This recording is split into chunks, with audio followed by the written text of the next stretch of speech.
हर्री विकासखंड के ग्राम बमहोरी में कथा व्यास देवी साक्षी जी की ओर से देवी निधि जी ने श्रीमद् भागवत कथा के द्वितीय दिवस के प्रसंग में आत्मदेव ब्राह्मण की कथा का वर्णन किया, जिसमें उन्होंने बताया कि तुंगभद्रा नदी के तट पर रहने वाले ब्राह्मण आत्मदेव बड़े ज्ञानी थे। उनकी पत्नी धंधुली कुलीन और सुंदर थी, लेकिन अपनी बात मनवाने वाली क्रूर और झगड़ालू थी। धन वैभव से संपन्न आत्मदेव को कोई संतान नहीं होने का दुख था।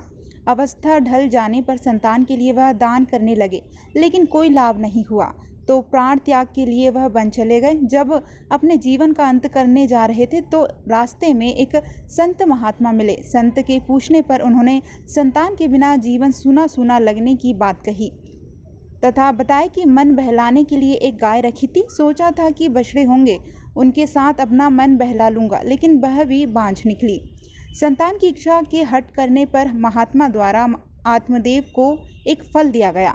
आत्मदेव की पत्नी धंधुली ने संदेह की वजह से फल स्वयं नहीं खाया। बहन जो गर्भवती थी, जब वह घर आई तो उसने पूरी बात बताई, जिस पर बहन ने कहा कि मेरे पेट में जो बच्चा है वह तुम ले लेना, फल गाय को खिला दो।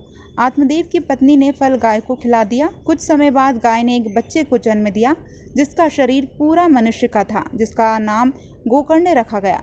धंधुली की बहन ने जिस बच्चे को जन्म दिया था उसका नाम धुंधकारी रखा गया।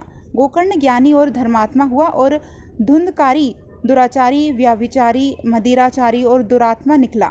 व्यसन में पड़कर चोरी करने लगा और उसकी हत्या हो गई।